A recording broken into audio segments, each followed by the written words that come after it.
Good evening. Midlands Today tonight comes from Gloucester. Behind me, 25 Cromwell Street, the home of Frederick and Rosemary West. It was here that 9 bodies were found, dismembered and buried.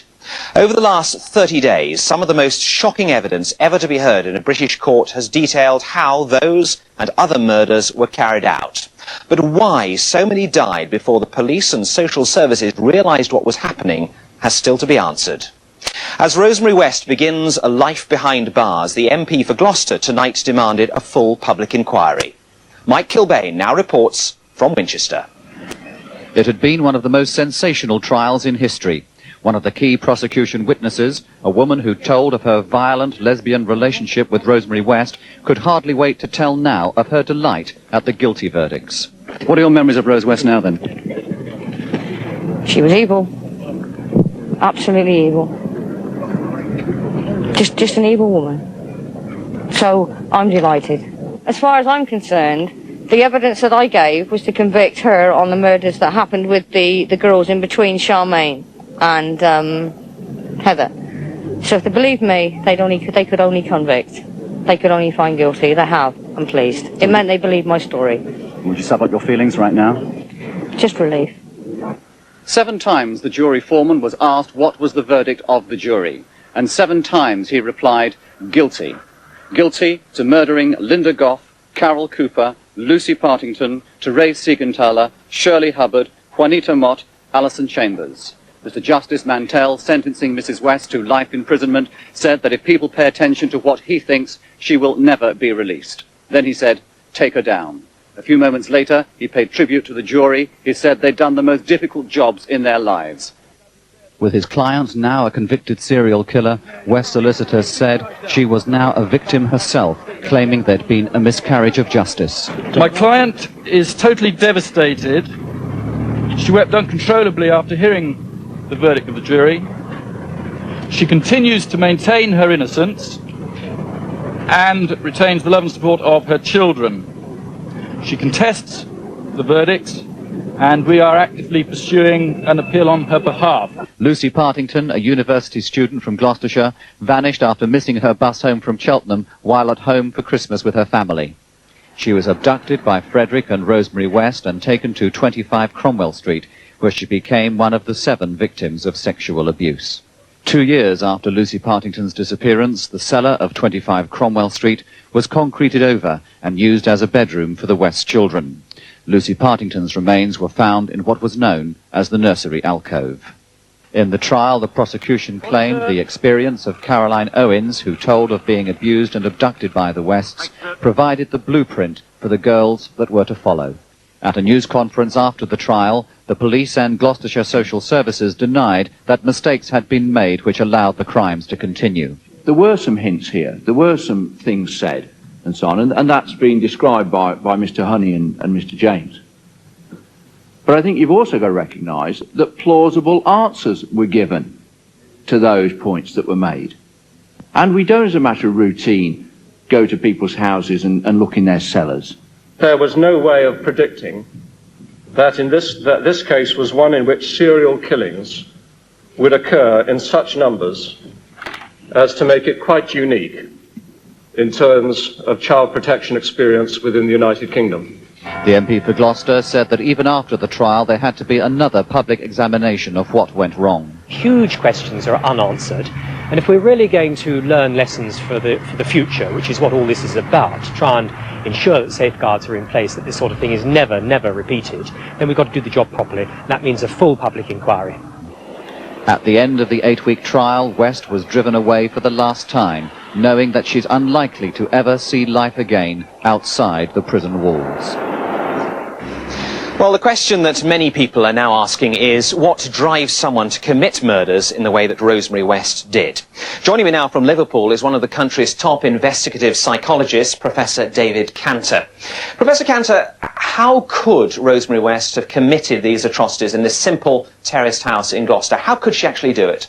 Well, most people who are labelled serial killers start off killing somebody close to them, somebody they know. And it's when they learn how to get away with it and understand some of the possibly the power and excitement that it gives them, that they then go on to commit other crimes. Do Frederick and Rosemary West in any way fit any known picture of serial killers? Well, there are examples of couples who have gone about killing in these ways. And it's a curiously, almost Victorian type of event in which you have a couple attracting people to their house and then killing them. So that sort of process has been known for many years. It requires a situation, of course, in which there are vulnerable people available as victims who won't be missed. And that's, in a sense, what is so special about this case. Now, the Wests were known to the police as long ago as the 1970s as a result of a prosecution on a sex offence. Shouldn't alarm bells have rung then? Yes, I'm afraid it's always the case when you have a series of killings committed by one individual or a pair of individuals. It's always the case that there have been some early warnings that were not recognised. And you have to say that there's a sense in which serial killers are created by an investigative process that doesn't identify them early on. Because there are many people who, if they'd have got away with an early murder, might well have gone on to commit other murders. You're an investigative psychologist. You've worked with the police on a number of occasions. Is it in no way surprising then that the police missed it? It's not their fault?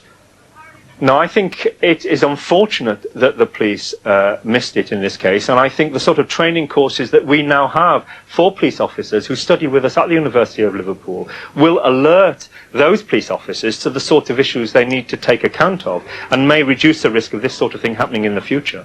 Professor David Cantor, thank you very much indeed for joining us. Thank you.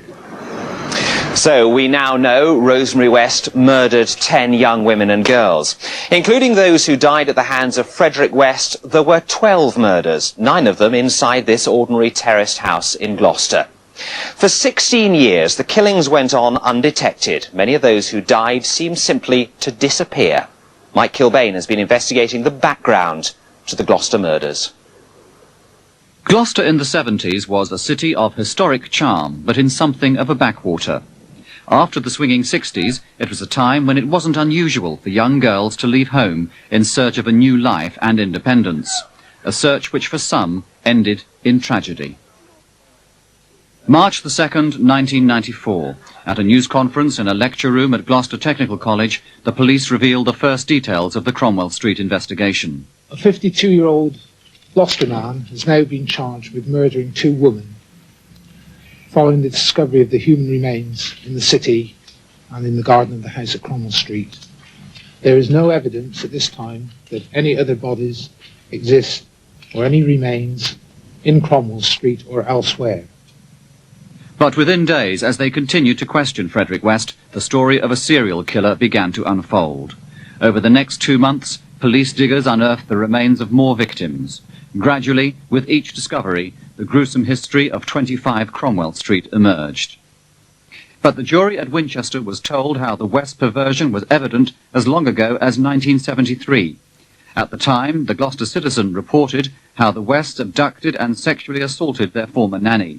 The Wests were fined £25 each for indecent assault and the same for bodily harm, a punishment the trial judge described as ludicrous in a direct criticism of the magistrates who heard the case.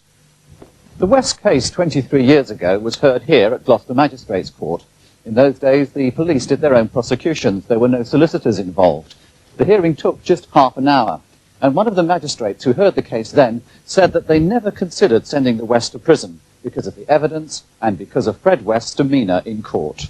I can only remember that he appeared to be a very docile kind of an individual, and no one would ever think that he could commit any serious crime. A £25 fine, which was quite hefty in those days, would satisfy justice because it was his first offence as far as indecency was concerned. Now, some 20 years later, there's a chilling irony to his final comment to the Wests. We do not think that sending you to prison will do you any good. That year, 1973, 3 of the Cromwell Street victims disappeared. The former nanny who lived to tell of her ordeal went back to Cromwell Street as the case against Rosemary West unfolded. She recalled how she was warned if she didn't cooperate, she'd be killed and buried under the paving slabs of Gloucester. Frederick West told her hundreds of girls were buried there already. Looking at the house now, it's changed a little bit. But it still brought back some bad memories, and I felt a bit, well, sick, really. I felt a bit sick as I actually went past, and especially when I looked up at the window that were in the room where I was kept. Made me feel sick. She got away by agreeing to return to live at the house. The victims that followed weren't given a second chance. Apart from the West's accommodation, there were a number of bedsits at 25 Cromwell Street, so it's difficult to understand how the killings continued without anyone in the house noticing something, or indeed anyone else in the street, until you realise that some of the victims came here willingly, and those that were brought here forcibly were paralysed with fear, tied up and gagged, and unable to make a sound. Janet Goodall lived at 25 Cromwell Street for 4 years between 1973 and 1977, the period in which most of the girls met their deaths. And never in those 4 years did you suspect anything at all what was going on? No, nothing at all. Really, really shocked. I was nearly sick. Did you ever hear Fred working on extensions or Oh yeah, at the back. Well, he was making a washroom for Rosemary from the kitchen. He was extending it, like at the back where we was at the top floor. And he was working like all hours. But that's about it. But he finished it. And now it's revealed its secrets, of course. Yeah, isn't it? Sickening. Oh, I really felt, as if somebody's walking over my grave. My grave. Because, I lived there. It was really horrible. I had nightmares after that. One of the Cromwell Street victims, Juanita Mott, disappeared after leaving her home in Newent to hitchhike to Gloucester the day before her friend's wedding. She'd already lodged with the Wests at Cromwell Street for a short time. So when the police inquiry began, her family put her name forward as a missing person again. Juanita Mott was one of 5 victims found buried in the cellar at 25 Cromwell Street. After the years of uncertainty, for Juanita's family, the mystery was over. Well, we are relieved in one way, but we all feel absolutely sickened at the way that she's met her death. If she'd have been ill with a serious illness or she'd had an accident, I think we would have come to terms with it a lot quicker, but I don't think we'll ever come to terms with this. When my eldest daughter was a baby, I had a friend staying at 25 Cromwell Street, and she introduced me to another girl. And it just makes me feel sick to think that I was leaving my daughter there as a baby, and I was staying down there having a laugh and a joke, to think that all that time my sister was buried below me. The family of another victim, Linda Goff, have turned to their GP to help them face their current ordeal, 20 years after Linda's disappearance.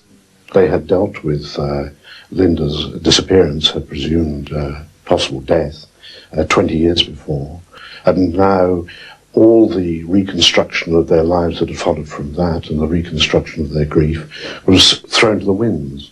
And again, they had to live this whole thing again, but with a different script. Linda Goff was friendly with lodgers at number 25, where the landlady, Rosemary West, collected the rent. Paid the rent, £5 a week. Every Friday, go down, give her the rent money with the rent book. She'd sign it and then give her the money and then to give her the rent book back, and that was it. She had a room on the middle floor, and it was her room, and it was all done out, right, whatever, with a red light bulb, whatever. And used to be men ringing the doorbell, wanted to come in, and she used to just go around like wearing a see-through negligee, and that's what she was like, and that was when she decided to get up. She had an argument with one of her daughters one day, Anna, because she told Anna to do something. I can't remember what it was, and I turned around and told her no, she wasn't going to do it, and she gave her a good hiding. But I didn't get involved because it's nothing to do with me, but I mean, Anna was like a slave. If her mother was in bed, she'd have to feed the kids and do this and do the housework and whatever. That's what she was like. And what about Fred? What was he like with the family? Oh, they didn't like him at all. They were scared of him. Like Jekyll and Hyde, innit? I mean, one minute he'd be nice, and then the next minute he'd flip his lid. For no reason at all. And when he flipped his lid, what happened? He beat him. The people of Gloucester reacted to the inquiry with a mixture of horror and macabre curiosity. Church leaders organised counselling for anyone who felt the need for comfort. It's never easy for any community, I think, to be in the intense spotlight of the media. And I think we've all felt under scrutiny in some way or other, however much we've been affected by these terrible events. Gloucester's a wonderful city to be part of. The Gloucester people are wonderful people, very resilient, very robust. I suspect now that we can look forward in confidence of the future, not ignoring the past, but in a sense glad to perhaps see the chapter closed and look forward to new hope and new life. A religious group in Gloucester wants the bulldozers to rid the city of 25 Cromwell Street for good and replace it with a garden of remembrance, an idea also being suggested by some local businessmen. It is something that has affected us all in some way or another, and therefore a garden or some other development that actually shows something good, something new birth, a new beginning perhaps, is so much more important. And while that property remains, it's a reminder of something that I think all of us would not really like to remember too long. If the religious group can beat competition from property speculators, the most notorious address in Britain could soon be demolished, all trace of it destroyed. But nothing could wipe away the memory of 25 Cromwell Street. Indeed, an important question there. What should happen to this, the most notorious address in Britain? Well, with me now is the Mayor of Gloucester, Councillor Rose Workman, and the Rector of Christ Church in Gloucester, the Reverend David Brasington. Councillor Workman, first of all, your thoughts, first of all, on this house. What should happen? Something positive should come out, definitely. There will be consultation with the residents here, various groups that are interested in the property, and also the victims' families. So a lot of careful thought is important. Mr. Brasington, what do you think should happen? Well, I really feel that the house ultimately should be demolished. What kind of support has the church been able to offer local people within this parish and within the city of Gloucester? Well, of course, our prayers and the prayers of church has always been with the residents here. But there was a very wonderful service held in our cathedral church earlier this year, when the families of those who had lost loved ones here in Cromwell Street, they were remembered at that particular service. Obviously the need is to pick up from this incident now and move forward. Councillor Workman, how easy is that going to be for Gloucester? Well, it's not going to be easy, but obviously people are wanting to get back to normal, if whatever normal is. We as a city are looking to the future with fighting for a university and a brand new shopping complex, but obviously nobody will ever forget what has happened here in this street. Indeed. Thank you both very much for joining us. Thank you. So, a lot to look forward to maybe for the city and the residents of Gloucester, and indeed optimism that they can move beyond this tragic episode. Now, back to Sue in the studio.